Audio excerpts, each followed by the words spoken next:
Bonsoir à toutes et bonsoir à tous et surtout une douce, sereine, paisible année 2016 à tous et à toutes. Nous sommes contents d'être là avec vous et bien sûr comme d'habitude nous allons débattre dans Psychose. On va débattre d'un sujet qui comme d'habitude relève de notre vie, dans notre quotidien, dans notre rapport aux autres. Il n'y a pas un jour où nous ne faisons pas offensés par X ou Y, il y a des blessures que nous n'arrivons pas à penser, il y a des violences qui nous interpellent, et pourtant, le pardon existe. On va y en parler ce soir. Le pardon, il y en a même qui en ont fait une année, puisque chez les chrétiens catholiques, c'est l'année de la miséricorde. Donc, on va essayer de comprendre, parce que, bon, on nous demande beaucoup, à nous, les humains, les terriens, est-ce que c'est si facile de pardonner? Est-ce que pardonner, est-ce que c'est oublier ce qu'on nous a fait? Vous avez la parole ce soir au 71 27 07. Dès maintenant, vous pouvez nous appeler pour nous donner votre point de vue sur la question. Est-ce que vous avez eu une fois l'occasion de pardonner?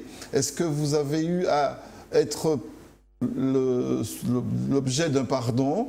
Est-ce que vous avez encore des blessures que vous n'arrivez pas à penser et n'accédez pas au pardon? Ou alors, tout simplement, vous pardonnez systématiquement, quelle que soit l'offense qui vous est faite. Alors, 71 27 07, on en débat avec deux femmes, une que nous connaissons, qui est déjà venue sur notre plateau. Marie-Thérèse, bonsoir. Bonsoir. Alors, vous avez accepté de témoigner parce qu'en fait, ce sur quoi vous voulez surtout de quoi vous voulez parler, c'est des expériences que vous avez eues. Des expériences vécues et puis le pardon, c'est un sujet vaste. Et puis qui vous intéresse, parce que je crois que vous êtes une chrétienne très pratiquante. Très pratiquante, croyante, voilà. Pratiquante, croyante. Et cette question vous interpelle. Exactement. Eh bien, on va en parler. Alors, avec nous aussi, pour nous éclairer, on remercie le pasteur, alors, tout de suite, le ou la pasteur? Le pasteur, Jocelyne Goma. Bonsoir, pasteur. Bonsoir. Merci d'être avec nous. Donc, vous êtes pasteur au Centre de Réveil Chrétien. Oui, Centre du Réveil Chrétien. Centre du Réveil Chrétien. Vous voulez nous en parler très rapidement Oui, le Centre du Réveil Chrétien, donc c'est une organisation qui existe depuis l'année 2000 à Paris, qui est venue aussi à la Martinique depuis l'année 2008. Et notre objectif est véritablement de ramener en fait toute personne à la véracité de la foi chrétienne, à la puissance de cette foi, par la manifestation de plusieurs événements, par l'organisation d'événements d'envergure, mais aussi de séminaires de conférences et aussi, vous connaissez certainement le Caribbean Gospel Festival. Absolument. Que nous faisons ici. Très bien. Et donc la question du pardon, ça vous interroge certainement et ça traverse vos réflexions. Absolument. Alors la première question sera pour vous. Qu'est-ce que c'est que cette histoire de pardonner à tout va? Est-ce que vous pensez que ce n'est pas une charge supplémentaire qui a été donnée à l'humanité de dire tu dois pardonner? Alors, le pardon, évidemment, c'est une notion qui concerne tout le monde. C'est vrai que lorsqu'on parle du pardon, on va tout de suite se positionner sur un plan spirituel, parce que qui dit pardon dit une notion véritablement de miséricorde, dit une notion de compassion. Mais le pardon concerne à la fois ceux qui sont croyants et ceux qui ne le sont pas. Parce que, évidemment, si on parle de pardon, c'est qu'il y a l'aspect du non-pardon et du fait de toutes les conséquences que pose dans la vie d'un individu le fait de retenir dans son cœur une blessure, une rancune, une offense.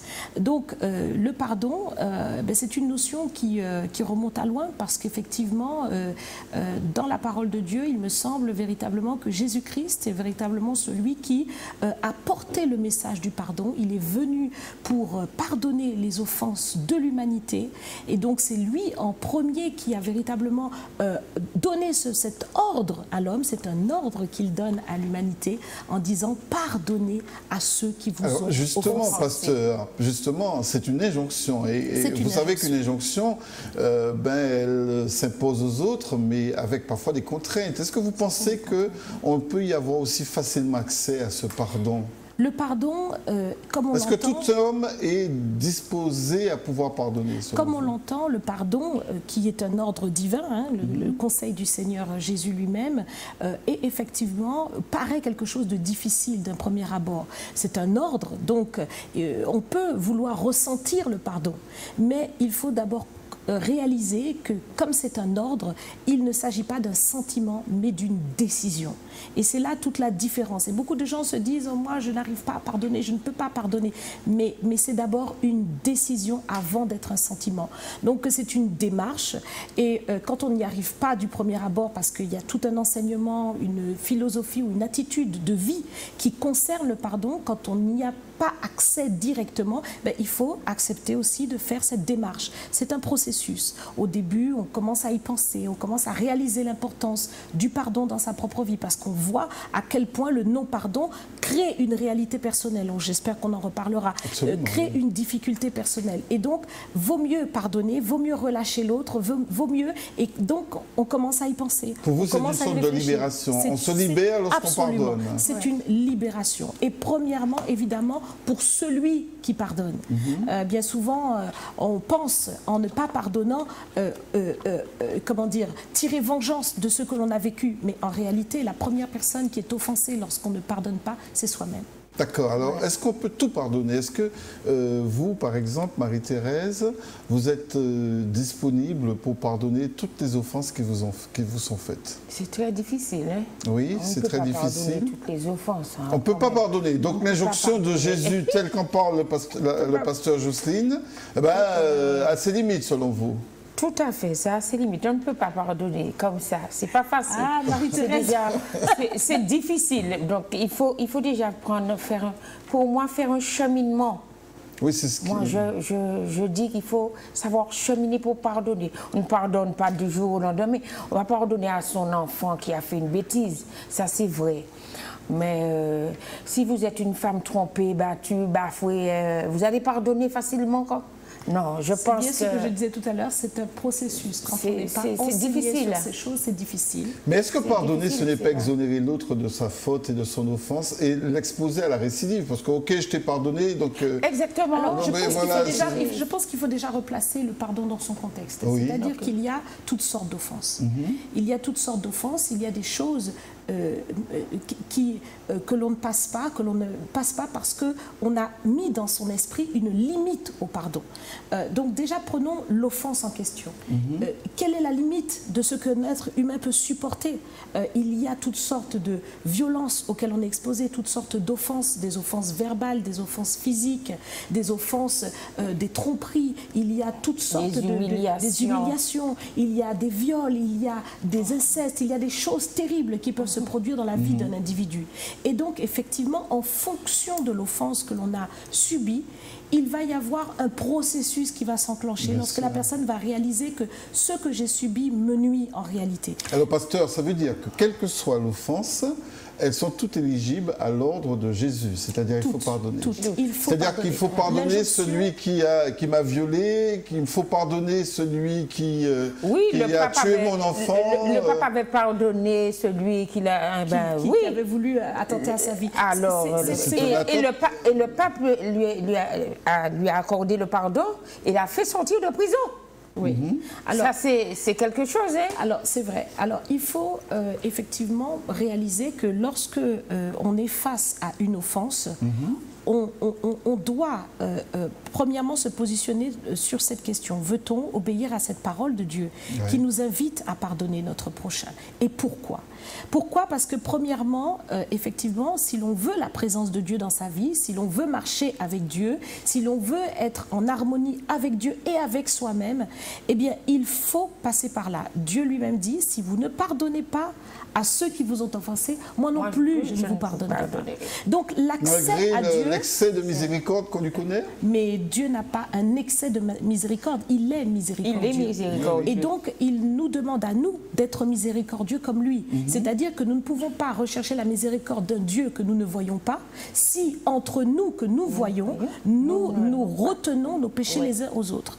Donc, il est très important, premièrement, si nous voulons accéder à la présence de Dieu, si nous voulons marcher avec Dieu, nous devons, premièrement, nous libérer de tout ce qui est haine, violence, rancune. Oui, mais nous sommes des êtres de chair et d'esprit, et c'est pas aussi simple. Et c'est là que nous devons réaliser... Parce que Dieu a peut-être des concepts, une structure surnaturelle, divine, etc., qui l'amène à pardonner tout, mais nous, pauvres humains... C'est là que nous devons réaliser que nous ne faisons pas des choses que Dieu nous donnerait à faire qui soit supérieur à ce que nous pourrions supporter. Premièrement, Jésus est venu en chair. Il a été le premier à pardonner tous ceux qui l'ont crucifié.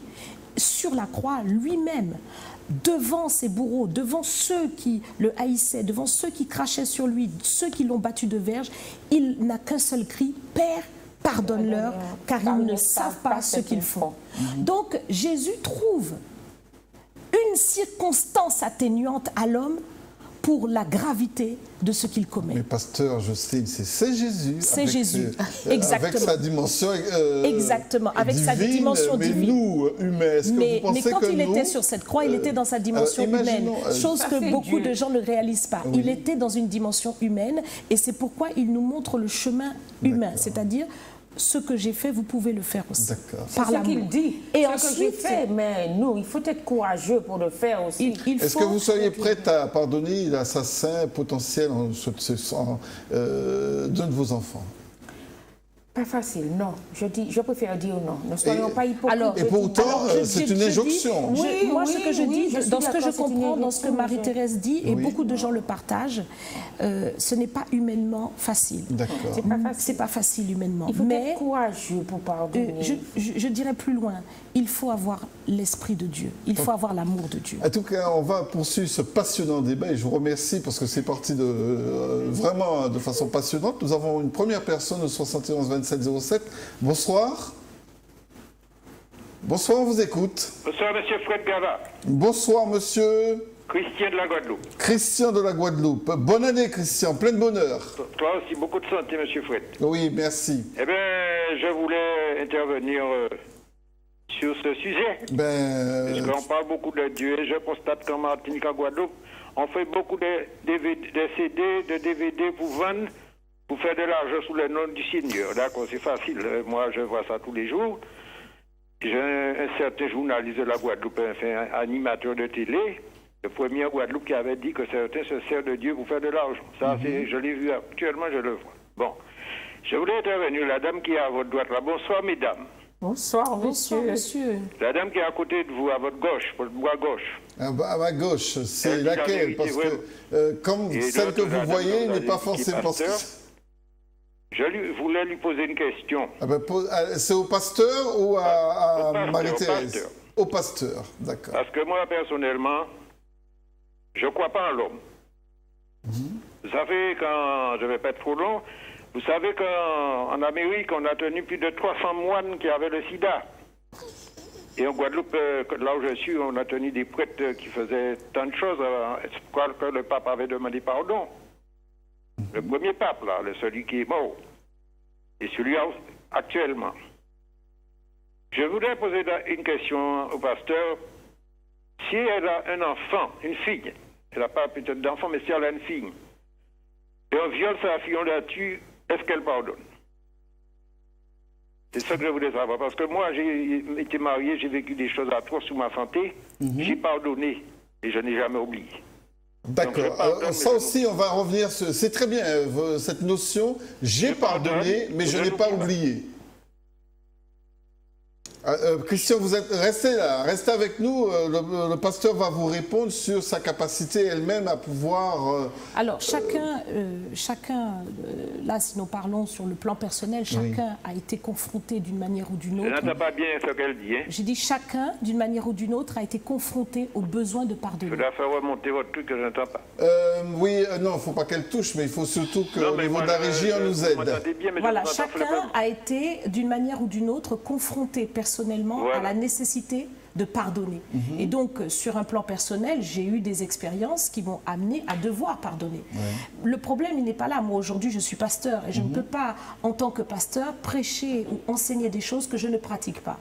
Mais la question à laquelle, en fait, sous-jacente à ce que ce monsieur, voilà, donc à Christian, à ce que Christian nous demande, c'est concrètement, est-ce que vous êtes en mesure de pardonner face à une situation terrible que vous pouvez traverser? Absolument. Je dis que humainement, ces choses sont difficiles, humainement parlant. Et c'est pourquoi on a besoin de recevoir l'esprit du pardon. Parce que c'est l'Esprit de Dieu. L'Esprit qui... le pardon que Jésus-Christ a libéré n'est pas simplement un pardon qui vient de lui seul, mais Jésus est Esprit. Et aujourd'hui, il veut répandre son Esprit sur nous afin de nous donner d'être comme lui et de pouvoir faire des choses qui dépassent notre entendement. Et des si on n'est choses pas chrétien, si on n'est pas si on n'a pas accès et on n'est pas sensible à l'Esprit voilà, de Dieu. alors ce que j'aimerais vous dire, c'est qu'il y a des personnes qui ne connaissent pas forcément Jésus, qui ne connaissent pas forcément son enseignement, mais qui dans leur vie personnelle ont expérimenté cette force de pouvoir pardonner. Par exemple, vous voyez, l'année dernière, j'ai, dans l'organisation que je dirige, l'Association des femmes chrétiennes, invité une personnalité qui s'appelle Madame Eva Kor, qui est une survivante de l'Holocauste. Cette femme, avec sa jumelle, a été, dans son enfance, elle avait à cette époque-là 8 ans, elle a été prise dans les camps de concentration en Pologne avec donc sa sœur jumelle et elle a subi les expérimentations du docteur Mengele qu'on appelait l'ange de la mort. Et elle s'en est sortie alors qu'elle a vu beaucoup d'autres enfants autour d'elle mourir de ces expériences. Elle s'est vue injecter des liquides.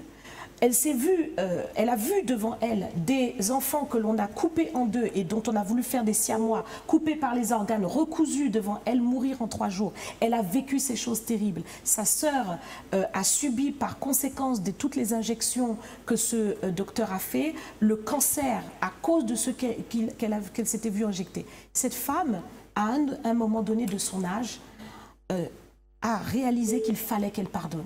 Et donc, dans notre organisation, nous l'avons reçue, nous lui avons attribué le prix du pardon. Oui. Cette femme a réalisé qu'il fallait pardonner parce que c'était plus puissant que de continuer à en vouloir. Et la destruction, l'autodestruction que ces choses créaient sur elle, le vide, la solitude, le sentiment d'échec, de frustration que ça causait en elle, l'a poussée à réaliser que non, il faut pardonner. Et ça n'a pas été comme ça. Ça ne peut pas être comme ça. Et justement, Christian, ça a été un processus. Oui. Si vous êtes encore en ligne, en écoutant justement le pasteur Justine, qui expliquait comment c'est difficile, et vous nous avez dit...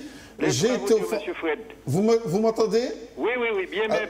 Je vous disais donc, vous avez dit en début d'entretien que vous avez été victime d'offenses, que vous avez pardonné. Alors, est-ce que ça a été un cheminement difficile pour vous? Est-ce qu'il y a eu des renoncements? Comment ça s'est passé? C'était quelque chose de très difficile. Parce que quand quelqu'un vous empoisonne à petit feu, et qu'on essaie de vous détruire, vous êtes arrivé jusqu'à la mort, et que vous voyez un prêtre, vous allez prier, et il vous dit de pardonner. Et j'ai pardonné.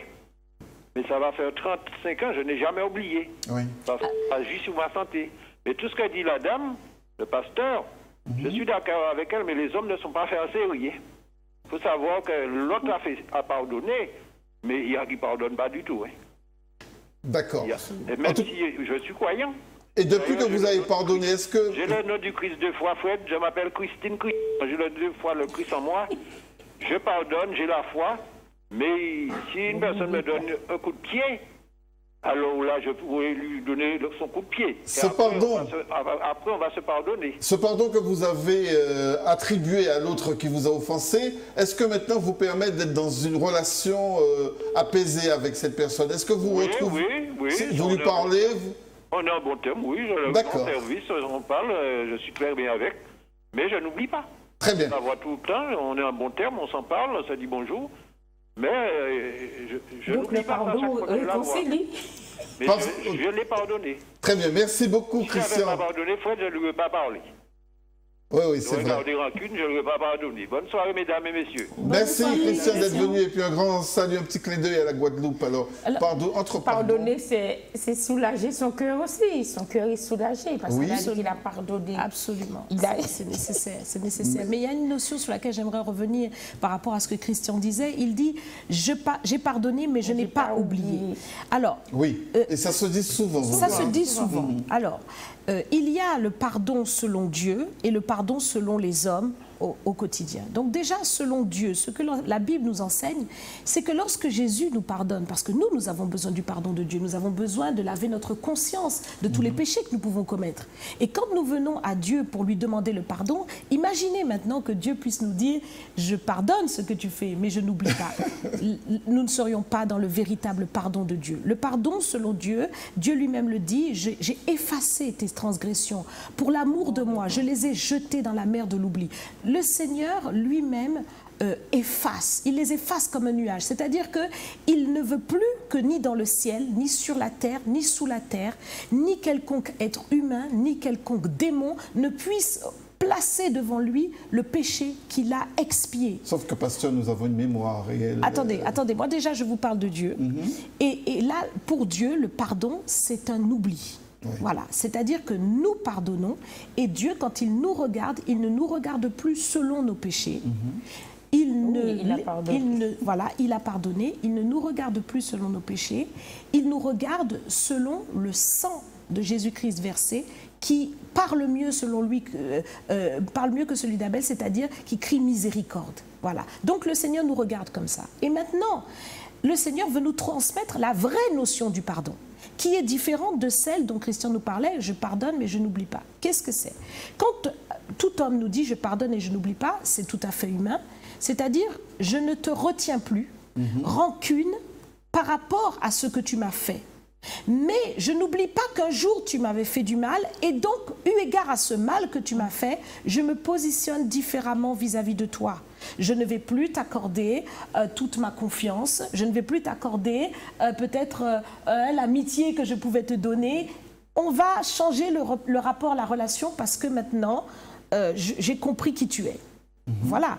Et cette notion-là est différente de ce que Dieu lui-même nous demande. Pierre, qui est un disciple, être humain comme nous, vient vers Jésus et lui dit « Mais Seigneur, qu'est-ce que je dois faire quand mon frère me fait du mal ?» Et le Seigneur lui dit « 7 fois, 77 fois, tu dois lui pardonner. » Et dans cette notion de pardon que le Seigneur veut transmettre à Pierre, il veut lui faire comprendre qu'il s'agit vraiment de renouveler sa confiance vis-à-vis de celui qui a offensé, dans l'attitude de quelqu'un qui espère toujours que l'autre peut et va changer. C'est-à-dire, on ne condamne pas son prochain qui nous a offensés dans le mal, mais on espère que lui aussi pourra évoluer et avancer vers le bien. Vous vous sentez en mesure de répondre à ces exigences, à cette injonction divine de pardonner et surtout d'oublier, parce que pardonner, c'est oublier quelque part. Pardonner, c'est oublier, c'est ce qu'on dit. Oui, mais c'est difficile d'oublier, c'est ce qu'a dit Christian. Il a pardonné, il s'est réconcilié, il a soulagé son cœur, mais il n'a pas oublié, en quelque part. Il vous est déjà arrivé de pardonner et de ne pas oublier. Ah, mais bien sûr, ça arrive, on pardonne, on n'oublie pas. Et comment vous êtes face à la personne? Vous l'avez pardonné, ça veut dire quoi? Concrètement, si vous l'avez pardonné, c'est quoi? Ça veut dire que vous lui avez exonéré sa faute? Moi, je parle pour moi. Quelqu'un que vous pardonnez... On pardonne parce que si on est chrétien, on dit le Notre Père. Dans le Notre Père, on dit pardonnez-nous nos offenses comme nous pardonnons à ceux qui nous ont offensés. Et ne nous soumet pas, etc. Bon, maintenant... On pardonne, on est là, on est obligé de pardonner. Ça dépend de la gravité de la chose aussi. Et puis ça dépend de la relation qu'on a avec la personne. Quand on met autant de paramètres, ça réduit l'impact du pardon. Parce que si on commence à dire oui, c'est en fonction de l'offense, etc. Donc est-ce que je dois comprendre, hein, là je prends vraiment ma petite casquette de novice, est-ce que je dois comprendre qu'il y a des offenses qui sont impardonnables? Ah oui, mais bien sûr. Dit-elle. C'est peut-être pas ce que pense ce pasteur. Non, ce n'est pas du tout ce que pense le Seigneur, selon la parole de Dieu. Non, on ne parle pas encore du Seigneur. C'est on parle de l'être humain. Mais moi, je suis là en tant que pasteur. Et je suis là pour vous donner ce que la parole de Dieu dit. C'est très important. Et donc, effectivement... le pardon, quand nous parlons d'oubli, il ne faut pas confondre non plus la cicatrice du mal.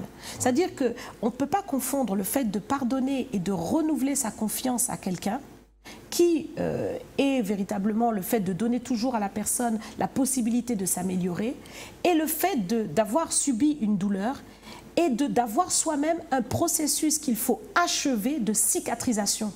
C'est-à-dire que parfois on dit « je pardonne et je n'oublie pas ». C'est pas qu'on oublie ce que la personne a fait, mais est-ce qu'on oublie la douleur qu'on a reçue? Est-ce que cette douleur qu'on a reçue, est-ce que l'on a fait le processus de cicatrisation de cette douleur? Et souvent, beaucoup de gens restent sur cette offense, en fait. Et donc, quand ils disent « je pardonne et je n'oublie pas », tout ça est dedans. Et il faut pouvoir maintenant disséquer pour bien faire comprendre que, premièrement, on pardonne. On doit apprendre à oublier dans le sens où on renouvelle sa confiance vis-à-vis d'un individu pour ne pas le cantonner au mal qu'il a fait. Parce que celui qui vous a fait du mal, un jour, peut changer aussi. C'est la réalité, il peut. On voudrait, d'autres ne changeront pas malheureusement, mais on voudrait bien qu'ils changent. Donc le fait de pardonner aussi à l'autre est une ouverture sur la tête de l'autre, où on permet qu'il puisse évoluer. Mais soi-même, à son propre niveau, il faut aussi travailler pour être cicatrisé de la douleur qu'on a vécue. Je rappelle aux téléspectateurs qui peuvent réagir et témoigner sur cette question du pardon qui n'est pas si simple. Alors, juste sous la question du pardon, il y a quand même l'offense qui est faite. Alors, on a envie aussi d'être réparé. Et les hommes ont trouvé un système qui vaut ce qu'il vaut, mais qui quand même fonctionne, c'est le système judiciaire. Est-ce que vous ne pensez pas qu'en pardonnant, on réduit l'impact de la démarche judiciaire qu'on pourrait faire? Par exemple, comment peut-on pardonner en sachant qu'on a porté plainte et qu'on veut que l'autre soit condamné? Le pardon est douloureux. Le pardon est déjà un acte douloureux. Donc, moi, j'imagine que ce n'est pas du tout... Je reprends ma question. J'ai été agressé. Marie-Thérèse, je ne dirais pas que le pardon est un acte Y. douloureux, parce que pour moi, c'est l'offense qui est l'acte douloureux et le pardon est libératoire. Par contre... Oui, mais est-ce qu'il n'est pas parfois un petit peu au bénéfice de l'agresseur? Parce que il n'est pas forcément au bénéfice. Il est au bénéfice, mais il n'est pas que la victime qui pardon. La victime qui pardonne. Peut être réparée? La victime qui pardonne est déjà réparée dans son être intérieur. Parce qu'elle ne va plus... Vous voyez, quand vous ne pardonnez pas, vous ressassez constamment le mal qui vous est fait et donc ça vous détruit intérieurement. Vous êtes dans un ressassage constant. Vous vous rappelez de ce qui s'est fait. Vous êtes même en train personnellement de rétorquer à l'intérieur. Donc un processus de haine, violence s'installe. Et cela peut même conduire à la préméditation jusqu'à un acte de violence qui peut être irrémédiable jusqu'au meurtre. C'est comme ça que ça se passe. Vengeance, et c'est un cycle, donc qui peut être même terrible et qui peut condamner la personne qui ne pardonne pas. Il n'y a pas de contradiction que de porter plainte et de porter l'affaire en justice et d'accorder son pardon? Pas du tout, parce que la justice, elle est là aussi pour faire un travail. Mais elle ne pardonne pas, elle. Hein? Non, mais la justice, c'est pas que c'est la justice. Elle pardonne, mais c'est pas un pardon. C'est pas un pardon. La justice, elle prend des décisions pour pouvoir essayer de rétablir. Elle sanctionne pour rétablir une équité. Donc quelqu'un, bon, c'est déjà arrivé. Beaucoup de procès ont eu lieu. Je prends des exemples de choses que j'ai vécues de près en tant que pasteur. J'ai pu constater, par exemple, le cas d'un beau-père qui avait violé sa belle-fille. Sa belle-fille, oui. Donc, le conseil était-il de mener son beau-père devant la justice? Oui. Mais cet enfant est exposé. À un moment donné, quand ces choses se sont répétées, il faut prendre une décision pour pouvoir mettre l'enfant sous une certaine protection. Donc les décisions ont été prises, le beau-père a fait de la prison. La démarche après de l'enfant était effectivement de ne pas garder rancune à son beau-père, de pouvoir être libéré de ce qui s'est passé. Autrement dit, de pardonner de l'acte qu'il avait commis. De pardonner. Et effectivement, qu'est-ce qui s'est passé? C'est que vu que ce pardon a été accordé aussi, cela a été libératoire pour l'enfant, mais aussi pour le beau-père qui a pris une autre position dans sa vie et qui, en étant en prison, s'est remis en question et à la sortie est redevenu un homme digne. Merci, pasteur. Nous allons échanger avec les téléspectateurs, si vous voulez bien. Merci. Oui, vous êtes là avec nous. Bonsoir. Oui, bonsoir. Alors là, par contre, on vous entend faiblement. Oui, parce que j'ai du voisinage et je ne veux pas parler trop fort. Ah, d'accord. Vous ne voulez pas qu'ils entendent ce que vous êtes en train de dire, c'est ça? Je ne peux pas parler plus fort. Non, ça va. On vous entend bien, là, maintenant. D'accord. Alors, votre prénom? Bonsoir tout le monde. Bonsoir. Votre prénom, bonsoir? Geneviève. Geneviève. On vous écoute, Geneviève, avec beaucoup de plaisir. Alors, bien évidemment, je vous donne un pseudo. Oui, bien sûr. C'est la règle. Ça nous permet d'échanger. Alors, vous parlez du pardon et c'est un sujet fort intéressant. Vous m'entendez? Oui, on vous entend. Continuez, on vous entend bien, bien. Alors, j'aurais bien aimé. Alors, on a affaire à un pasteur qui parle spiritualité, pardon. Bon, d'accord. Le pardon, c'est lorsque vous vivez du harcèlement. Alors, pour vous donner mon exemple, Oui. vous voyez, les grandes personnes peuvent paraître très attendrissantes, hein? Hein? Mais Oui. vous pouvez avoir une personne qui est une vraie peste, qui est dans votre environnement et qui vous pourrit votre quotidien avec son harcèlement. Eh bien, c'est mon cas. C'est votre cas. Alors, cette dame qui est une dame qui est sur une béquille, hein, Oui. ou qui plutôt fait semblant de s'appuyer sur une béquille pour attendrir les gens, et qui, pendant ce temps, est très sournoise et me pourrit la vie tous les jours. Oui. Ça veut dire quoi? Ça veut dire que si je vais travailler, que je pars à 7h, à 7h moins 10, et devant ma porte, en bout de palier, en train de m'attendre. Déjà. Si je pars à 8h, à 8h moins 10, alors c'est fonction de mes habitudes. Une fois qu'elle a repéré mes habitudes, il faut qu'elle se mette sur mon chemin. En tout cas, c'est quelqu'un à qui j'ai levé le bonjour, et je suis quelqu'un qui ne lève pas le bonjour aux gens.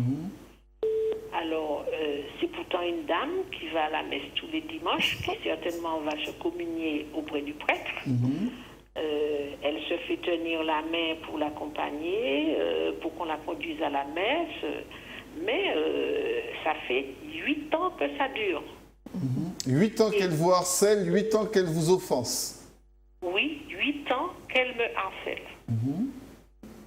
Et comment pouvez-vous concevoir le pardon dans une telle circonstance, Geneviève?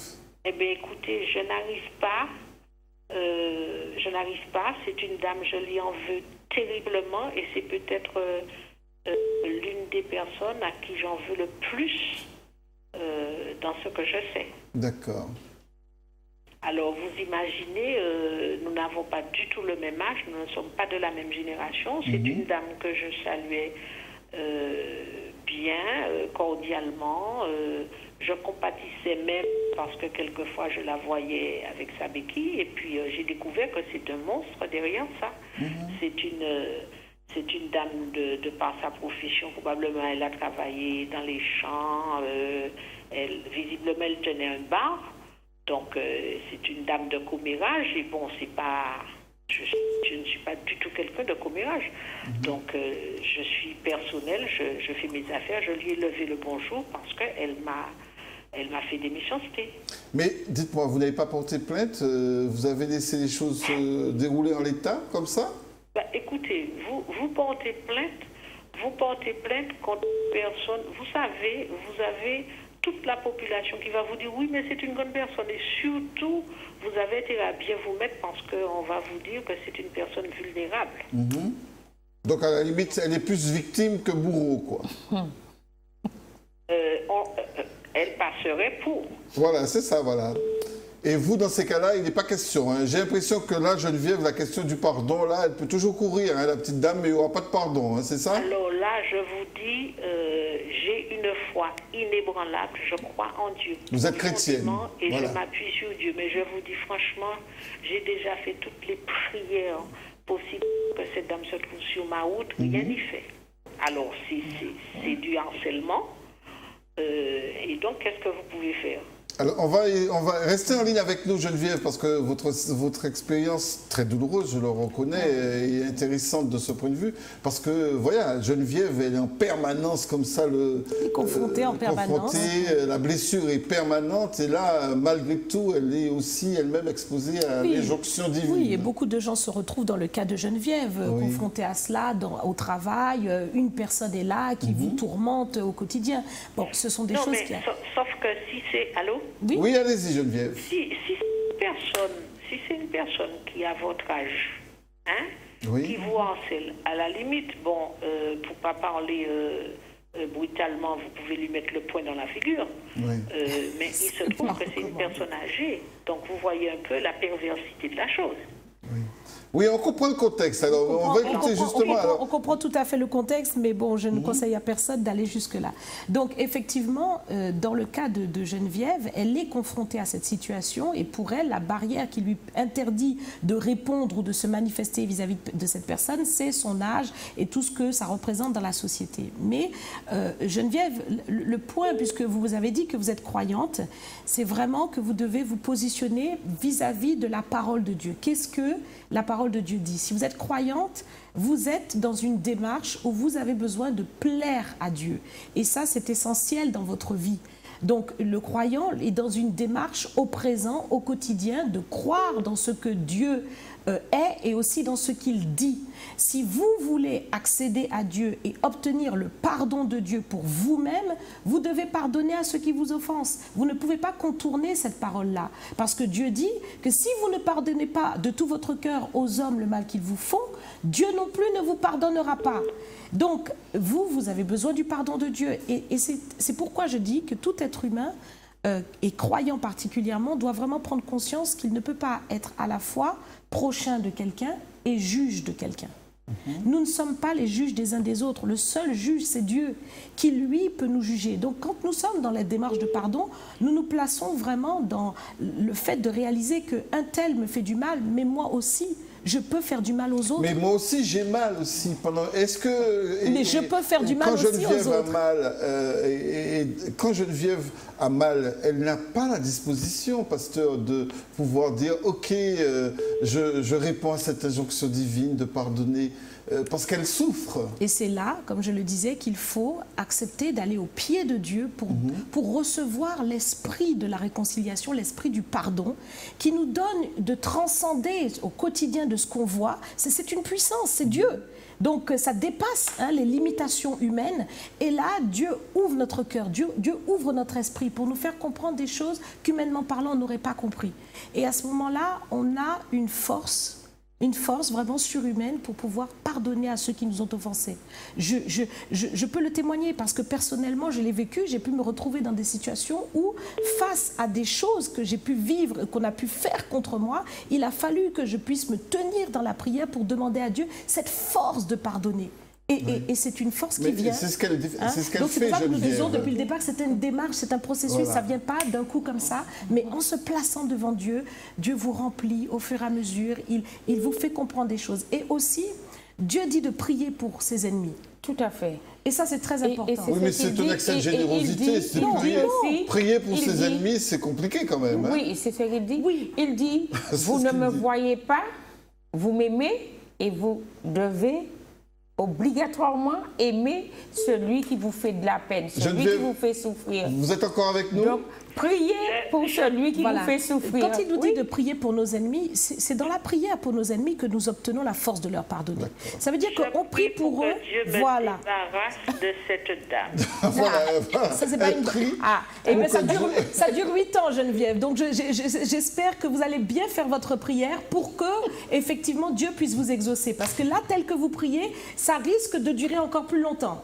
Il faut vraiment faire ce que Dieu dit. Vous ne pouvez pas vouloir conseiller Dieu. Et comment vous souhaitez qu'il vous débarrasse de cette dame, Geneviève? En n'importe quel moyen. Voilà. Donc, quand Dieu nous dit de prier pour nos ennemis, c'est vraiment une démarche où nous demandons à Dieu de bénir cette personne. Vous voyez, cette personne âgée, elle a besoin de délivrance. Parce qu'elle agit, elle fait du mal, elle a besoin d'être délivrée. Et quand Geneviève va prendre conscience de ça, elle va commencer à prier pour que Dieu descende sur cette femme. Quelque chose va se passer. Dieu va voir maintenant. Pas une sainte, là, pour vous lui demander. Mais Dieu nous appelle, nous les croyants, d'être des saints. Oui. Voilà. Donc c'est pas une utopie. Ce n'est pas une utopie. C'est la première fois que je suis confrontée à une mauvaise personne âgée, vous voyez, parce que moi, j'ai toujours œuvré, même dans mes actions en tant que membre d'association, j'ai toujours œuvré pour les personnes âgées. Je peux vous dire combien j'aime les personnes âgées, voilà. Mais j'ai du mal à comprendre que quelqu'un puisse avoir, pour moi, cette personne a l'esprit criminel. C'est vraiment ça. Hein. C'est ça. C'est pour ça que je prie pour que Dieu me débarrasse de cette personne. Voilà. C'est une personne âgée, vous voyez. On comprend très bien. Il faut beaucoup de courage. Il faut du courage, mais je pense franchement que... Il faut beaucoup de courage. Voilà. À cette dame. Je pense vraiment que si Geneviève a accès vraiment à la vraie connaissance de la parole de Dieu, elle va changer son fusil d'épaule. Ça veut dire elle va prier différemment. Elle va se mettre devant Dieu. Elle va demander à Dieu de toucher cette femme, de changer cette femme, de bénir cette femme. Parce que Dieu regarde Geneviève, mais il regarde aussi cette femme. Et Dieu qui est amour veut sauver aussi cette femme. Et qui ne dit pas à Geneviève que Dieu voudrait aussi passer par elle pour la sauver. Donc tout cela, c'est la bonté de Dieu. Dieu est bon, il nous dit qu'il est bon pour les bons comme pour les méchants. Dieu est bon. Parfait. C'est pour ça que ça dure. Geneviève, j'imagine que ça va... faut pas que ça dure 8 ans de plus quand même, parce que ça va être trop long. Ça va être trop long. Donc, vous voulez ajouter quelque chose? Oui, disons que vous savez, je suis quelqu'un avec une grande intuition. Et donc, dès le premier contact que j'ai eu avec cette dame, même en lui disant bonjour, j'ai senti que c'était une personne malsaine. Vous savez, il y a comme ça, je suis comme ça. D'accord. J'ai une intuition et souvent, il faut que j'écoute cette première intuition. Je n'ai jamais voulu de rapprochement avec cette dame. Mais est-ce que l'embrasser, par exemple. Est-ce que cette intuition ne vous a pas guidé un peu, peut-être en vous disant, voilà, elle est comme ça, cette dame, donc ça a construit un certain nombre de, peut-être, préjugés vis-à-vis d'elle, et ça vous a mis... ça vous a éloigné du pardon, justement.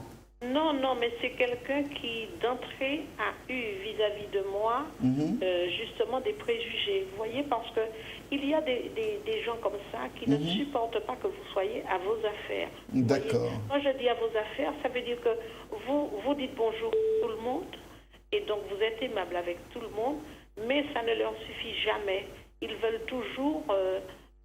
pénétrer, savoir des choses sur votre vie, ce que vous faites, ils vous épient.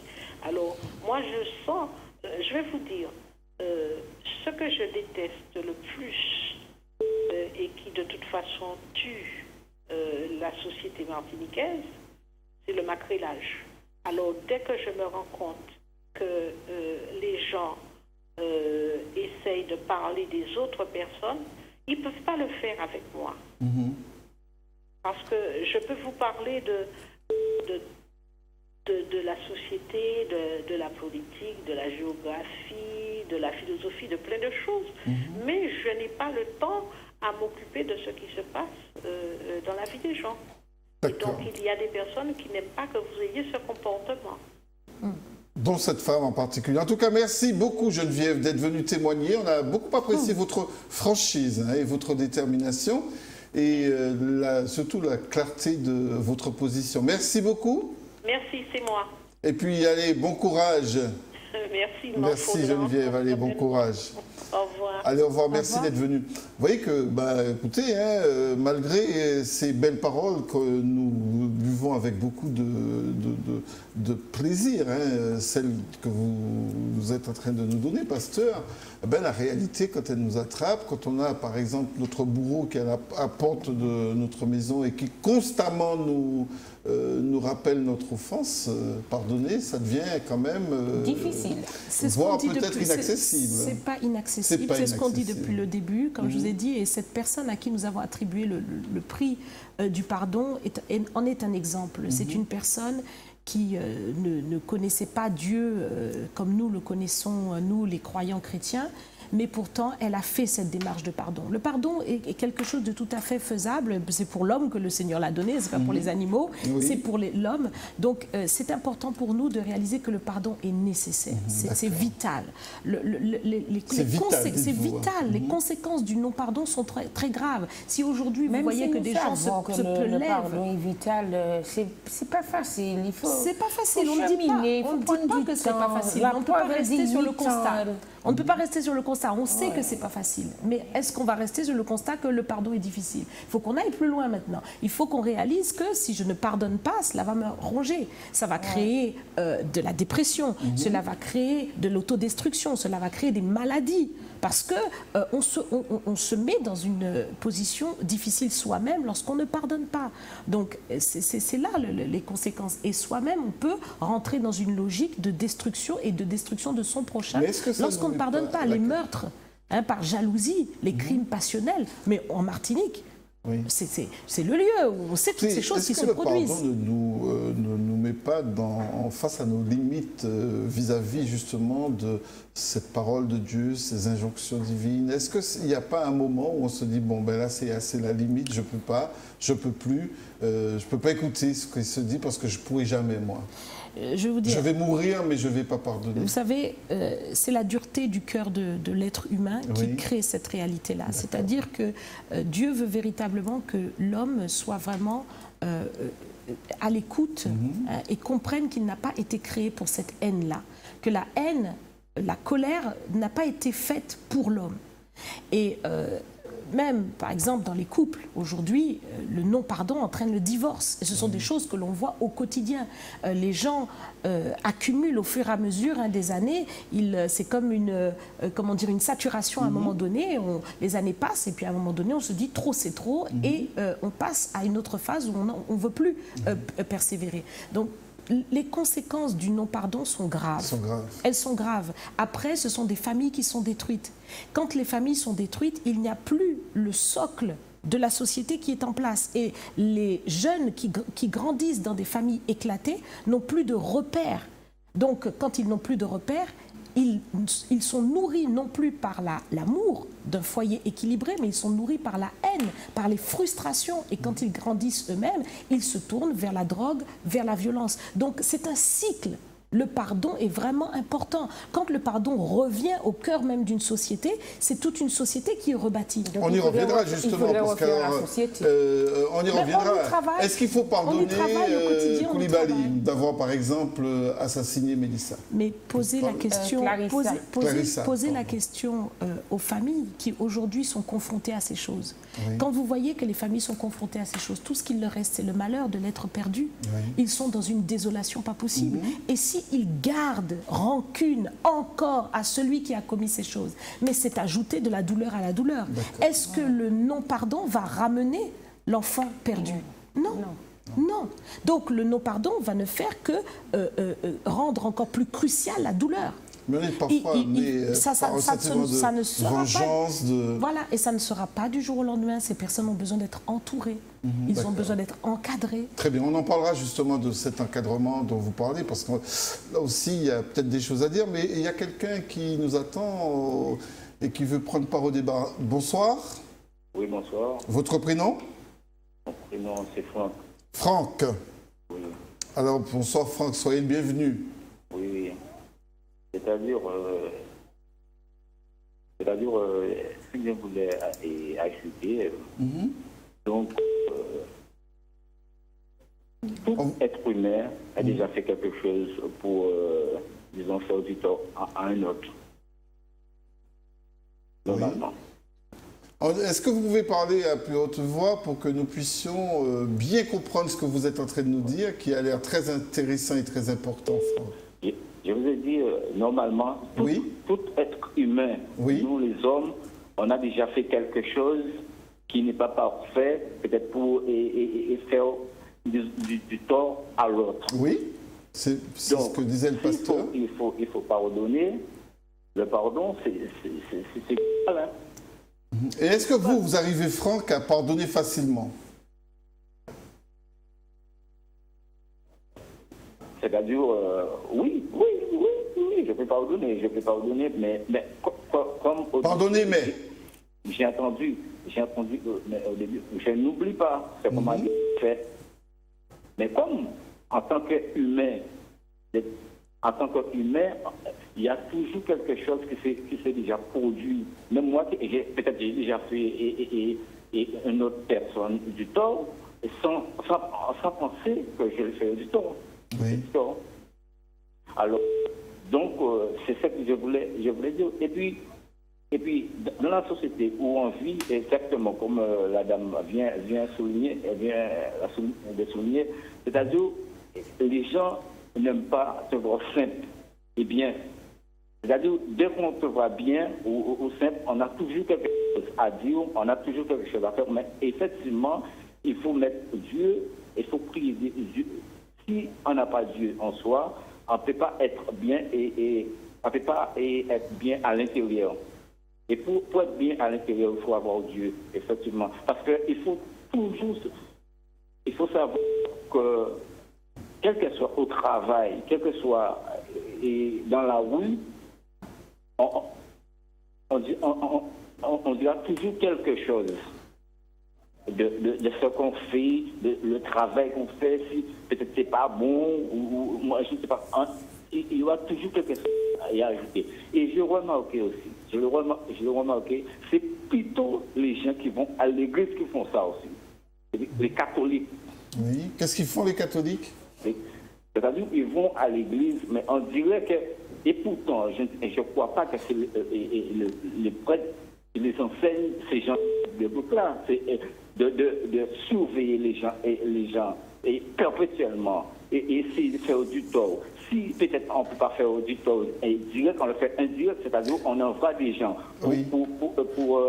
c'est-à-dire pour connaître tout ce qui se passe dans la vie de la personne, et quand cette personne, c'est elle qui est derrière tout ça, elle, c'est-à-dire qu'elle soit la femme ou l'homme, c'est-à-dire cette personne-là qui est derrière tout ça, mais il fait comme si c'est rien du tout, et il connaît rien du tout, mais c'est-à-dire c'est la jalousie aussi.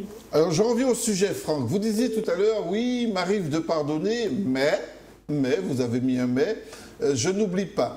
Est-ce que vous pensez que vous pourriez aller jusqu'à l'oubli? Parce que le pasteur Jocelyne nous disait tout à l'heure que si Dieu nous disait, écoutez, je vous pardonne, mais je n'oublie pas que vous avez fait un péché, est-ce que vous vous sentez capable d'oublier ce que quelqu'un vous a fait de mal? Bon, à la longue, et je peux oublier. Hein. D'accord. Ça vous est déjà arrivé d'oublier? Oui, à la longue, je peux oublier. C'est-à-dire que d'oublier à force de peut-être prier Dieu, à force de lire un peu la Bible, c'est-à-dire un peu de faire l'autocritique en moi, à force de faire tout ça, c'est-à-dire d'essayer de voir les choses positives pour moi, et je crois qu'à la longue, et ça viendra. À la longue. Et puis, pour terminer aussi, je voulais demander, juste une parenthèse, hein, c'est justement pour dire, est-ce qu'une femme doit être pasteur? Ah mais cette question, elle est posée directement au pasteur Jocelyne. Elle va nous répondre, est-ce qu'une femme peut être pasteur? J'en suis la preuve, hein. Je suis là, je suis pasteur, ça fait plusieurs années, j'ai été consacrée publiquement devant une grande foule. Madame, je rapproche. Hein. Voilà, d'accord. Donc je suis là, je suis pasteur, et une femme peut tout à fait être pasteur, oui. Oui, évidemment. Bien sûr.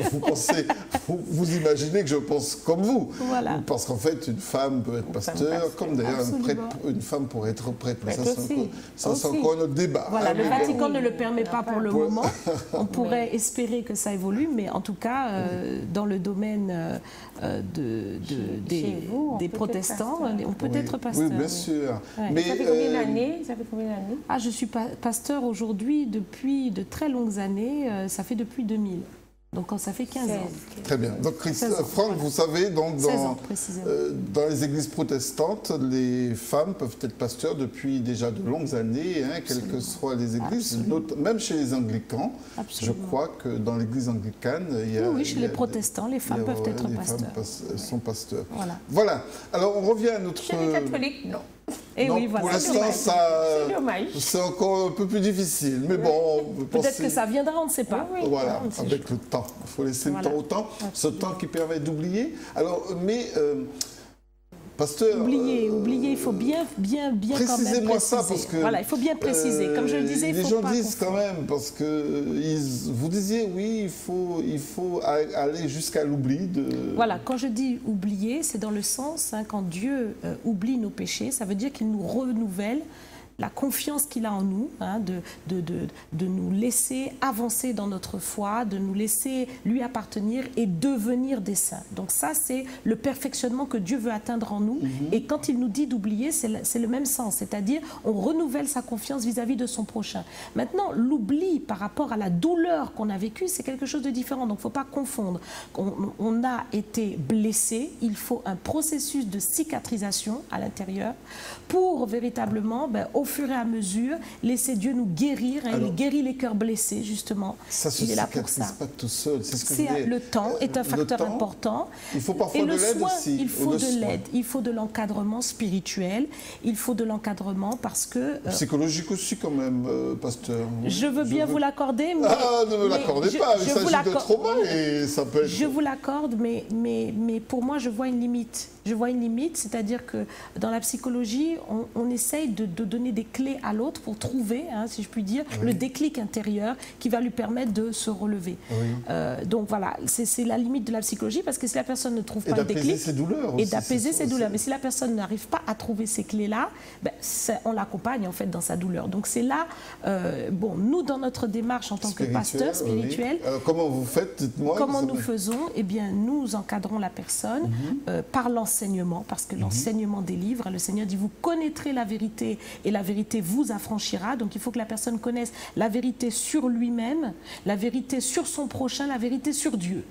Parce que quand on est offensé, il faut qu'on réalise qu'il y a aussi des réalités spirituelles qui sont inhérentes à la société, à la vie qu'on mène ici-bas, et qui permettent que l'on soit offensé. Mais vous savez que quand on est offensé, il y a un trauma qui nous enferme dans nos douleurs et ne nous donne pas forcément accès à tout ce que vous êtes en train de dire. C'est pourquoi les pasteurs sont là. Hein. Les pasteurs sont là pour encadrer, ils sont là pour recevoir des personnes, pour les aider. Hein. Ce sont des processus, on les reçoit en entretien, on les enseigne, on leur parle de ce que Dieu dit. Et puis en même temps aussi, il y a un accompagnement dans la prière. Parce que nous croyons dans l'intervention de Dieu, où la puissance de Dieu agit pour consoler. C'est l'esprit de consolation qui vient et qui répare le cœur. Ça, c'est quelque chose dont les personnes ont vraiment besoin.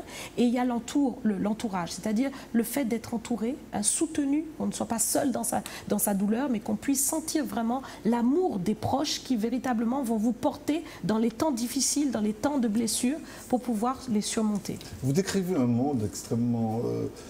adorable, j'ai presque envie de dire pas du bisounours, tout va bien. Pas du tout, puisque je parle de douleur, de réelle douleur, et face à ces douleurs, il y a une réponse à avoir. Donc on ne parle pas de monde de bisounours, on est bien dans des cas, comme je vous dis, des cas très lourds. Hein.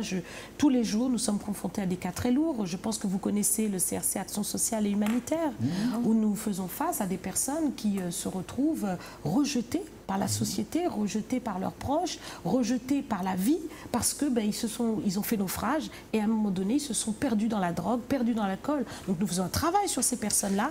Et aujourd'hui, certains sortent de la mangrove, sortent de l'addiction de l'alcool et de la drogue, retrouvent le chemin de leur vie, retrouvent leur famille, retrouvent du travail et se marient.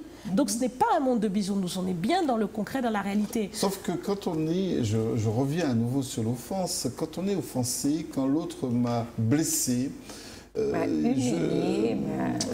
reste quand même longtemps blessé. Et quand je suis blessé, j'ai tendance à penser que pardonner l'autre, c'est renoncer à moi-même et renoncer à ma blessure. Mais j'ai envie de dire que chaque individu aussi a son tempérament. Hein. Absolument. Il y a des gens qui sont plus faciles à... Mais il y a d'autres qui sont difficiles à accepter. Tout à fait. Quand on dit difficile à accepter, écoutez, moi je le vois dans mon travail quotidien, parce que nous avons, dans le cadre de notre association des femmes chrétiennes, un groupe de femmes, les femmes qui ont été agressées par exemple, un groupe donc avec des femmes, on a des cas de toutes sortes, on a des femmes qui ont été abusées par de la famille, nous avons des femmes qui ont vécu viol sur viol dans des expériences différentes et qui sont complètement laminées. Et nous reprenons ces femmes avec tout le fardeau qu'elles ont, mais nous leur enseignons, nous les portons, nous leur apportons le soin dont elles ont besoin. Et vous seriez étonnés de voir comment Dieu, puisque Dieu agit pour cela, Dieu relève, il dit « je guéris les cœurs brisés », comment Dieu relève ces personnes et les fait sortir de leur état d'oppression, de dépression, pour les faire véritablement reprendre confiance en elles. Et ça n'exonère pas un peu de l'oppresseur de ses offenses, ça n'exonère pas, de ses délits, parce que le viol, c'est quand même un délit. Ça n'exonère pas, puisque, comme je vous l'ai dit, il y a une procédure de justice qui est en cours, et nous ne, dans certains cas, et nous ne nous immisçons pas dans ce processus-là. C'est un processus nécessaire aussi. Sauf que ça participe pour certaines à leur réparation. Oui, mais pour aller jusqu'à la justice, à l'audience, il faut... Si on pardonne et qu'on va jusqu'à l'audience, ça peut... c'est pas antinomique. C'est pas antinomique, ça ne peut pas atténuer la démarche de réparation. Ce n'est pas antinomique. Vous voyez, quelqu'un qui a commis un délit est puni devant la loi. Il a commis vis-à-vis de la société une offense qui doit être jugée. Bon, donc, une fois sanctionné, d'accord, on l'a sanctionné. Et puis là, le travail est sur l'individu qui a subi l'offense. C'est là le travail. C'est-à-dire que la personne doit être entourée, comme je l'ai dit, elle doit être enseignée, elle doit être restaurée par rapport à son identité. Elle doit aller pardonner jusqu'à, par exemple, dites-moi, pasteur, jusqu'à aller visiter son agresseur en prison? Non, quand même pas. Pas du tout. Tout à l'heure, Marie-Thérèse parlait et elle disait, ça dépend de la relation que l'on a avec la personne. Oui, effectivement, quand le pardon que vous donnez est premièrement un pardon du cœur. Premièrement, c'est un pardon du cœur qui fait que lorsque vous allez voir, si jamais vous vous retrouvez en face de cette personne, vous n'allez pas prendre une arme ou une machette ou quoi que ce soit pour aller vous venger. C'est d'abord un processus dans le cœur. Et ensuite, le pardon, justement, va faire que publiquement, vous n'êtes plus oppressé par ce qui s'est passé. Quelqu'un qui est dans une démarche de pardon, au début, vous allez voir, lorsqu'il va commencer à témoigner de son cas, va le dire, mais ça sera très douloureux. Il va commencer à pleurer, à être dans tous ses états. Ça va être vraiment quelque chose de difficile. Les premières minutes. Voilà, exactement. Et puis, au bout de certain temps, avec tout le travail que l'on fait de restauration, cette personne peut même être en train de témoigner et d'être dans la joie de réaliser que j'ai traversé tout ça et je m'en suis sortie. Très bien, alors justement, on va quand même écouter ce que les personnes nous ont dit ce matin au sujet du pardon. On leur a posé la question dans la rue à Fort-de-France et aussi, j'ai reconnu beaucoup le campus universitaire de Schellcher, quelques étudiants à qui on a demandé est-ce que vous pardonnez et est-ce que pardonner c'est oublier? Alors je vous propose, pasteur Jocelyne et Marie-Thérèse, de regarder quelques extraits de ces réponses de ces personnes.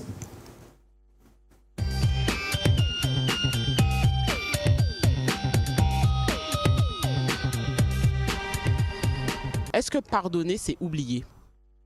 Non, pardonner, c'est pas oublier. Pardonner, c'est faire un trait sur le passé, mais il y a encore des traces de ce qui s'est passé. Donc, pardonner, oublier, c'est deux verbes différents. Ils se ressemblent, mais ils ne sont pas les mêmes. Je pense qu'on devrait pardonner, puisque on ne peut peut-être pas oublier définitivement, mais pardonner, c'est quand même faire un pas vers l'autre. Et ne pas pardonner, c'est en même temps se renfermer sur soi-même et garder amertume, une haine qui nous détruit de l'intérieur. Personnellement, pardonner, c'est passer outre, mais ce n'est pas oublier. Pourquoi? Parce que ça va toujours rester dans la tête, on va y penser, on va aller de l'avant, mais on ne va jamais oublier. C'est difficile parce qu'on se projette vers le futur, on se dit est-ce qu'on pardonne pour aller de l'avant ou est-ce qu'on ne pardonne pas et on rate quelque chose? Je crois oui. Parce que si vous avez la foi, et puis quelqu'un vous fait quelque chose, vous êtes obligé de pardonner. Est-ce que c'est facile de pardonner? C'est très facile à pardonner, parce que vous savez, les anciennes, les bonnes personnes à l'époque, et vous faites du mal toute l'année, ils ont des querelles, mais quand il y a eu la Noël, tout le monde s'est réconcilié, tout le monde se trouve bien. Maintenant, ça n'existe plus, quoi. Il n'y en a plus ce genre de trucs. Alors, maintenant, les gens sont obligés de bifiquer sous la religion, pour essayer de réconcilier l'un à l'autre, mais c'est pas facile avec le monde qu'on vit aujourd'hui, c'est très difficile. Mais on peut pardonner quand même, j'ai dit. Pardonner, ce n'est pas forcément oublier. On peut pardonner et faire, comme on dit, passer l'éponge, mais comme on dit, ça va rester un peu dans un coin de la tête, comme on dit. Donc est-ce que c'est facile de pardonner alors? Pas du tout. Pardonner, c'est prendre sur soi, se dire, bon, si je veux aller de l'avant, si je veux pas cogiter dessus, ben, il faut que je pardonne. C'est ça. Est-ce que pardonner, c'est oublier? Non. Pourquoi? Parce que, pour moi, on aura toujours en tête ce que cette personne-là nous a fait ou... voilà, oui. On a pardonné, mais avec le temps, ça peut disparaître dans la tête, mais ça reste toujours ancré là. Oui, pour moi, oui. Donc pour vous, pardonner, ce n'est pas si facile alors? Ah non, c'est pas facile. Parce que ça dépend de qu'est-ce qu'on a pardonné en fait. Ça dépend du degré de mal que ça nous a fait à nous-mêmes. Voilà. Pas forcément, parce qu'on peut pardonner en prenant conscience de certaines choses à un moment donné et garder ça en mémoire sans forcément oublier. Justement, pour avancer, il faut pardonner à un moment. Ça dépend dans quel domaine on s'intéresse. Après, si c'est des choses graves, non, c'est pas facile. Si c'est des erreurs après politiques ou autres, ça peut être compréhensible à un moment donné, une conjecture politique qui fait qu'on en arrive là, mais la population doit pardonner pour avancer.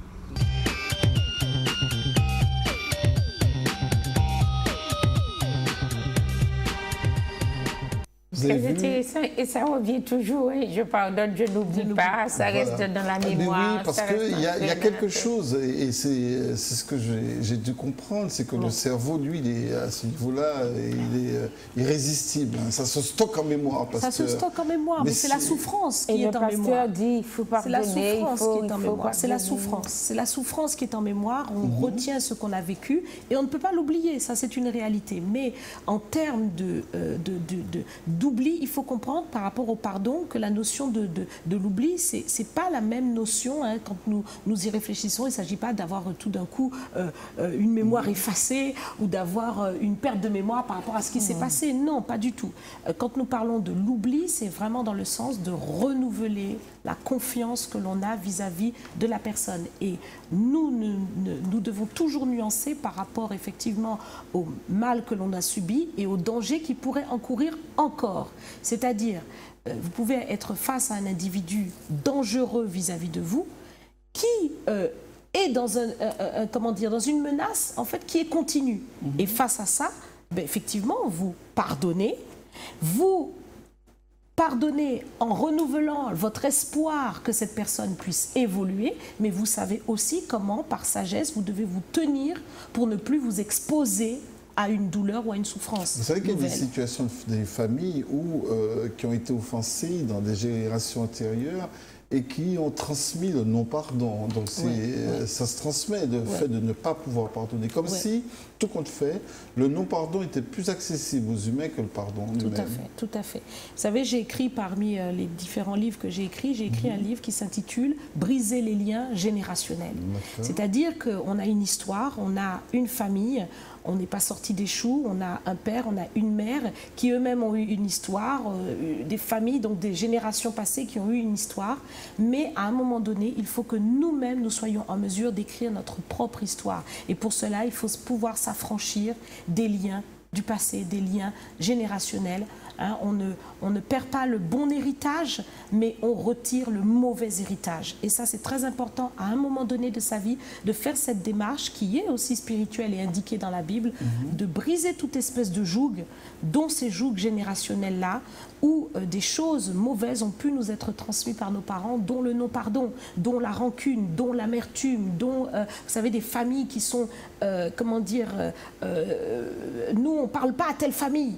Vous voyez, des choses qui se perpétuent de génération en génération. Et même, il y a eu des gens qui ont été déshérités parce que, finalement, oui, on ne parle pas à telle famille, mais malheureusement, il se trouve que c'est de la sème et ils sont de deux familles différentes que l'on, soi-disant, éternellement, on ne se parle pas. Donc, c'est des choses vraiment qu'il faut briser dans la prière, par la foi, par un positionnement et puis vraiment accepter soi-même de vivre une histoire, comme je le dis, conforme à la Bible.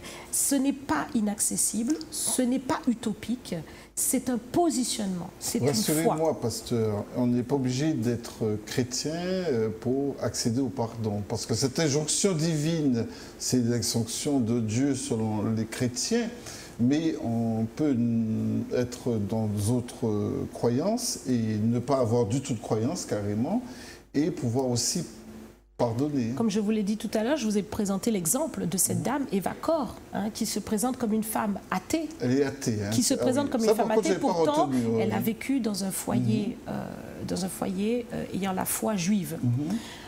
Mais dans tout ce qu'elle a traversé, elle a perdu véritablement sa connexion avec Dieu parce qu'elle a vu des choses tellement horribles qu'elle en a perdu cette connexion. Donc, pour l'instant, elle est dans une phase où tout simplement, elle veut véritablement marcher selon des valeurs. Et pour elle, le pardon en fait partie parce qu'elle a découvert au travers de toute sa souffrance. Donc, elle a pardonné. Mais pour moi, cette femme est inspirée de Dieu. Toute personne qui arrive à pardonner son prochain, même s'il ne le sait pas, est inspirée de Dieu. Parce que véritablement, quand vous vous penchez dans les Saintes Écritures, dans la Bible, vous voyez que le message du pardon a vraiment été porté par le Christ, qui nous a appelés à pardonner notre ennemi, à aimer nos ennemis. Il est le seul dans toutes les religions que vous allez prendre à donner un message qui soit aussi transcendant vis-à-vis de nos ennemis. Mais le Dalai Lama est quand même un peu dans le pardon. Il est dans le pacifisme. Il est dans le pacifisme. Mais Christ, lui, nous appelle vraiment à aimer nos ennemis. C'est pas simplement à ne pas lui faire du mal, mais c'est à l'aimer. Vous arrivez à aimer vos ennemis pour nos ennemis. Mais ça, c'est voilà. Ça, on l'entend, mais vous, Marie-Thérèse, priez pour vos ennemis et les aimer. Est-ce que c'est accessible? Est-ce que vous le faites comme vous êtes? Quand on prie pour tout le monde. Oui. Donc, si les ennemis sont là, les ennemis sont... S'ils en prennent un peu, tant mieux pour eux. Tant mieux. Mais en tout cas, je ne vais pas partir pour dire... Non, ne soyons pas hypocrites pour dire, moi, je vais partir, je vais prier pour mes ennemis. Non, je ne suis pas encore... Je ne suis pas le bon Dieu, hein. Je ne suis pas le bon Dieu. Je reste Marie-Thérèse. Mais Dieu demande ça à des hommes, hein. Il demande ça aux hommes, il ne demande pas ça, parce que Dieu le fait. Donc lui, il demande ça à nous en tant qu'hommes. Oui. Et c'est à nous de vraiment faire cet effort, de demander à Dieu cette force d'apprendre à prier pour nos ennemis. Je suis sur le cheminement. C'est très bien. Voilà, c'est ce qu'il faut. J'espère que vous y arriverez surtout. C'est ce qu'il faut. Tant que vous cheminez, c'est parfait. Mais quel est l'intérêt de tout pardonner au fait? Parce que là, l'intérêt de quel est l'intérêt? Mais nous l'avons dit, l'intérêt de tout pardonner, c'est déjà, premièrement, l'intérêt, il est essentiel. Parce que Dieu le dit, si vous ne pardonnez pas aux hommes les offenses qu'ils vous font, le Père non plus ne peut pas vous pardonner. Donc quand vous ne pardonnez pas... Il faut que vous nous le rappeliez. Je suis obligée de le dire parce qu'il faut vraiment comprendre que pour tout déjà... on le dit dans le Notre Père. Voilà. Tous les matins quand tu dis le Notre Père, mais est-ce qu'on réalise? On réalise, oui. Parce qu'on ne réalise pas qu'on se ferme l'accès à Dieu. Beaucoup de gens sont dans des prières inexaucées. Mais pourquoi Dieu n'exauce pas? Pourquoi la puissance de Dieu est limitée? Pourquoi est-ce qu'on ne voit pas Dieu intervenir? Comme Geneviève qui, depuis 8 ans, demande qu'on la débarrasse de son boulot. Par exemple, Dieu n'exaucera pas. Il dit, si vous vous tenez en prière debout et que vous vous rappelez que vous avez quelque chose contre quelqu'un, pardonnez. Parce que votre Père ne vous exaucera pas si vous ne pardonnez pas. Voyez? Donc on ferme l'accès à Dieu quand on ne pardonne pas. Le non-pardon vous ferme l'accès à Dieu. Dieu n'exauce pas ceux qui ne pardonnent pas. Donc on veut être exaucé. Pardonnons. On veut accéder à la vie éternelle, ça veut dire au fond de son cœur... Alors mon patron me fait du mal, il m'humilie, il refuse de me faire avancer dans ma carrière et moi, je pardonne parce qu'il faut que je pardonne. Quoi. Et que j'accepte à la limite qu'il continue de m'agresser. Le pardon n'est pas une démarche faible. Celui qui pardonne est plus fort que celui qui offense. Oui, mais ça n'empêche pas l'autre de continuer. Si je pardonne, il continuera. Mais est-ce que vous croyez dans l'intervention de Dieu lorsque vous pardonnez? C'est ça. Parce que lorsque vous êtes dans cette démarche de pardon, c'est une démarche volontaire. Parce que vous voulez que Dieu intervienne. Oui. Et donc, à ce moment-là, vous vous attendez, dans votre démarche, en pardonnant, vous demandez à Dieu d'intervenir lui-même dans la situation. Et je vous assure que vous serez étonné d'avoir tous les témoignages des personnes qui peuvent vous dire, voilà, j'ai eu récemment dans le Centre du Réveil Chrétien un témoignage comme ça. C'était une de nos sœurs qui est servante de Dieu dans notre ministère et qui, jour après jour, travaillait avec une femme qui était vraiment difficile. Et elle avait tellement d'amertume vis-à-vis de cette femme difficile qui lui avait vraiment retenu au niveau de son salaire, etc. C'était vraiment très compliqué. Et à un moment donné, elle a compris qu'il fallait pardonner. Alors elle est allée vers cette femme et elle lui a donné le pardon. Elle lui a dit, voilà, je te pardonne. Et curieusement, sans même comprendre pourquoi, cette femme qui était dure, qui était méchante, est tombée dans ses bras et lui a dit, eh bien aussi, moi aussi, pardonne-moi pour tout le mal que je t'ai fait. Et les choses qui lui étaient retenues, comme vraiment les salaires, l'aspect des impôts qu'elle avait, vraiment qu'il y avait des petites misères, ont été réglées en quelques jours après. Donc c'est vraiment des choses que, lorsque vous entrez vraiment dans la pratique de la parole, à ce moment-là, vous vivez l'expérience de... Maintenant, ce n'est plus une théorie, mais c'est l'expérience de Dieu. Et c'est ça qui est le plus important. C'est est-ce qu'on veut aller jusqu'à expérimenter ce que Dieu nous propose? Il nous dit pardonner, c'est bien parce qu'il y a un chemin, c'est bien parce qu'il y a une solution qu'il donne. C'est la solution à l'amertume, la solution à la violence, à la colère, c'est la solution. D'accord. Mais alors, c'est vrai ce que vous dites du point de vue de Dieu, mais du point de vue des hommes, on se rend bien compte aussi que très souvent les victimes restent très longtemps dans ces souffrances, sans avoir pour autant de réparation, parfois même pas juridique. Qu'est-ce qu'on peut dire à une victime qui, dans son fort intérieur, a été blessée, dans sa chair a été blessée? On va lui dire, allez, vas-y, pardonne.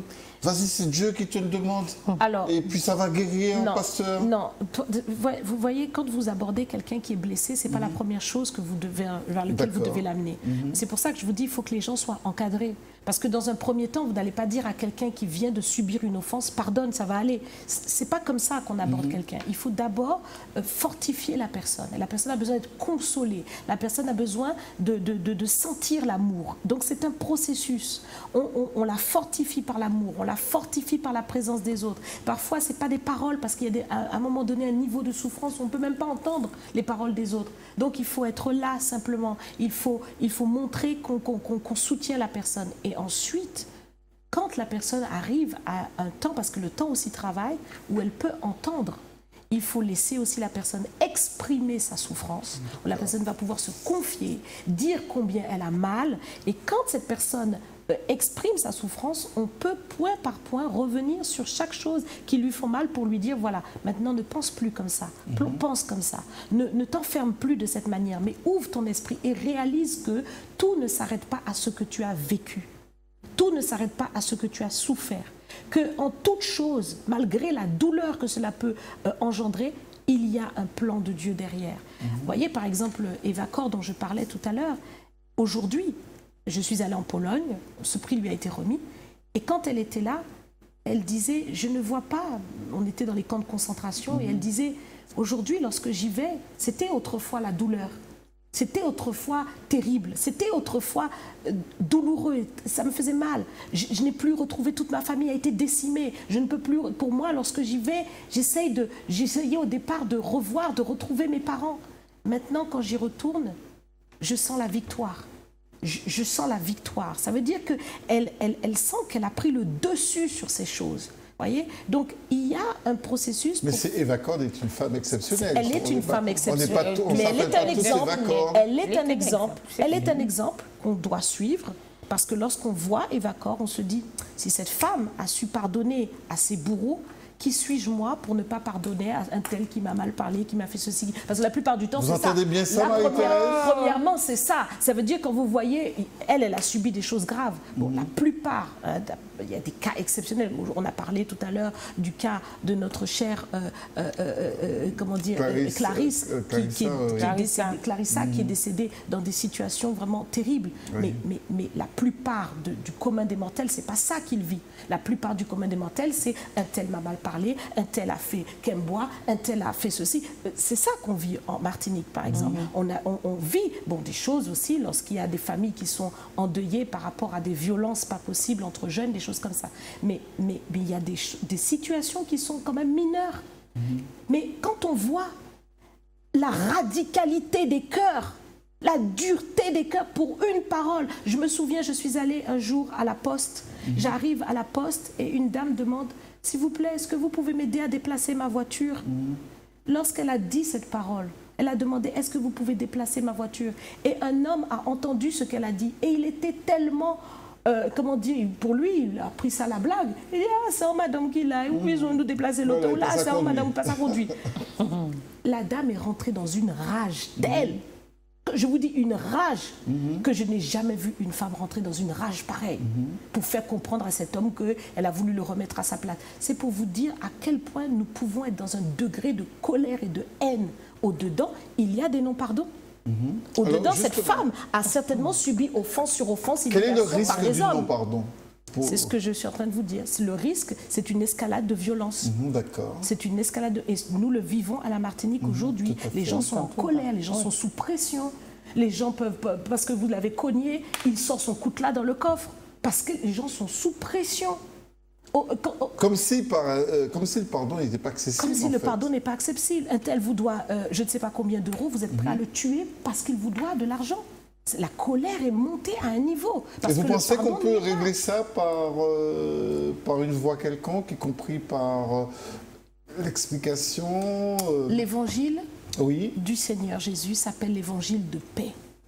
Il s'appelle l'évangile de paix parce qu'il est un message de paix et de réconciliation, un message de pardon. Pourtant, pasteur, il n'y a jamais eu autant de personnes qui suivent, qui écoutent en tout cas cet évangile. Il y a une sorte de propension maintenant vers la spiritualité. Pourtant, le pardon, on n'y est pas encore tout à fait. Et le pardon vous expliquez ce paradoxe? Parce que bien souvent, nous nous bornons à écouter, mais nous ne mettons pas en pratique. Et c'est là vraiment qu'il faut que chacun soit interpellé au-dedans de soi pour comprendre qu'à un moment donné, nous ne pouvons plus être des hypocrites, où nous venons à l'église. Tout à l'heure, ce monsieur disait, voilà, on va à l'église, mais on parle mal de l'autre, on fait ceci. À un moment donné, il faut qu'on s'arrête d'être des hypocrites qui veulent faire semblant d'avoir une relation avec Dieu et qui sont en fait dans une religiosité. Mais ça ne se décrète pas, ça. Ça ne se décrète pas, ça se travaille. Nous qui sommes là, les pasteurs, les serviteurs de Dieu, tous serviteurs de Dieu travaillent à cela pour que les gens comprennent qu'il faut mettre en pratique, que ce soit les prêtres, que ce soit les pasteurs, on y travaille. Notre objectif, c'est que les gens comprennent qu'il ne faut pas se borner à écouter, mais qu'il faut vraiment rentrer dans cette parole, la mettre en pratique. Et c'est là que Dieu devient accessible, c'est là que la paix revient dans les cœurs, c'est là qu'on est prêt à passer sur une offense. On nous a dit une parole, bon, laisse tomber, on ne va pas surenchérir, on va... Voilà. Et donc, du coup, un esprit de paix peut revenir. Et ça, c'est... En Martinique, nous sommes dans un petit pays. Ben, si on devient un panier de crabes, c'est difficile. Donc, il faut vraiment que ces choses reviennent à la Martinique. Marie-Thérèse, qu'est-ce que vous en pensez, vous? Oh là là. Je crois, en toute honnêteté, je dis le bon Dieu est là. Oui. C'est le bon Dieu. C'est le bon Dieu qui parle. C'est difficile, mais je parle... Madame est pasteur, elle parle justement parce qu'elle parle de la parole de Dieu. Au nom de... Je parle au nom de quoi? Au nom du diable ou du démon? Non, pas du tout. Non. Non, je crois que c'est très difficile. C'est très difficile. Il ne faut pas se voiler la face, c'est difficile de pardonner. Maintenant... Mais est-ce que vous pensez, Marie-Thérèse, que c'est accessible? Est-ce que les humains... est-ce que c'est accessible aux humains, le pardon? Oui, c'est accessible. Même si c'est difficile. C'est accessible, mais c'est ce que je disais tout à l'heure, il faut un cheminement. C'est pas du jour au lendemain, on va dire, tac, on pardonne, non. C'est ce qu'on a dit. Et vous avez le sentiment c'est ce qu'on dit. Il faut des personnes mais il y a des outils qui pour cheminer, voilà. Nous, en tout cas, dans le cadre du Centre du Réveil Chrétien, on y travaille. Voilà, nous avons des outils. Il y a des personnes qui viennent et qui ont besoin d'accéder au pardon. Mais tout le monde a besoin d'accéder au pardon. Donc nous avons des dispositifs, l'action sociale et humanitaire, qui aident les personnes qui sont tellement injustement rejetées, qui ont subi des choses. Par exemple, vous connaissez, il vient souvent sur cette chaîne, Miguel Alcan, lui-même, dans sa propre vie de jeune, avait subi le rejet. Et donc, ce non-pardon-là qu'il avait tenu l'avait emmené à aller de plus en plus vers la délinquance jusqu'à partir dans la drogue. Et il a subi 23 ans dans la drogue dure, jusqu'à ce que Dieu le délivre. Donc, vous voyez, ce sont ces personnes-là auprès desquelles nous sommes. Que ce soit l'action sociale humanitaire, que ce soit les jeunes. Nous avons un forum chrétien de la jeunesse. Nous parlons aux jeunes aujourd'hui parce qu'il y a beaucoup de jeunes qui vivent des choses terribles. dans leur quotidien, dans leur enfance, dans leur jeunesse. Pasteur, ils ont besoin de pardonner. Parce qu'il ne reste qu'une petite minute avant de conclure. Oui. Vous m'avez parlé d'ouvrage. Quel est le dernier que vous avez écrit? Ouh là là, alors, il y a plusieurs ouvrages. Il y a plusieurs ouvrages. Il y a Comment écouter la voix de Dieu, il y a Briser les liens générationnels, il y a Comment jeûner efficacement, il y a les dons spirituels, il y a la vie sexuelle du couple marié. Il y a beaucoup de livres. Comment on peut avoir Les secrets de la présence de Dieu. Ces livres sont disponibles. Donc il suffit tout simplement de s'adresser au Centre du Réveil Chrétien. Je vais donner un numéro, je vais donner le 06 96 84 02 22. 84 02 22. 06 96 84 02 22 pour se procurer ces livres. Et puis aussi, je crois qu'on les trouve dans les librairies, que ce soit la Croisade du Livre chrétien, que ce soit la librairie chrétienne du Lamentin. Voilà. Ok. Merci en tout cas, Marie-Thérèse, merci d'être venue. Et aussi au CRC, 90 rue de la République, on trouve les livres évidemment. Bien sûr, au Centre du Réveil Chrétien. Merci beaucoup. Merci, pasteur. Je crois que vous avez transmis votre passion surtout. Merci beaucoup. Et on a été très à l'écoute de votre mot. Je retenu une chose, en tout cas, c'est une injonction. Il faut qu'on y arrive. C'est une injonction. Merci beaucoup, mesdames. Merci pour cette invitation. Bien sûr, c'est nous qui vous remercions. Merci Hervé pour la réalisation technique. On va dire aussi un grand salut à Christian, Geneviève et Franck qui ont aussi participé à l'émission. Dans 15 jours, on essaiera de parler de choses un peu plus tristes cette fois-là. On parlera des soins palliatifs, comment accompagner les gens à la fin de leur vie. Surtout, prenez soin de vous et à la prochaine.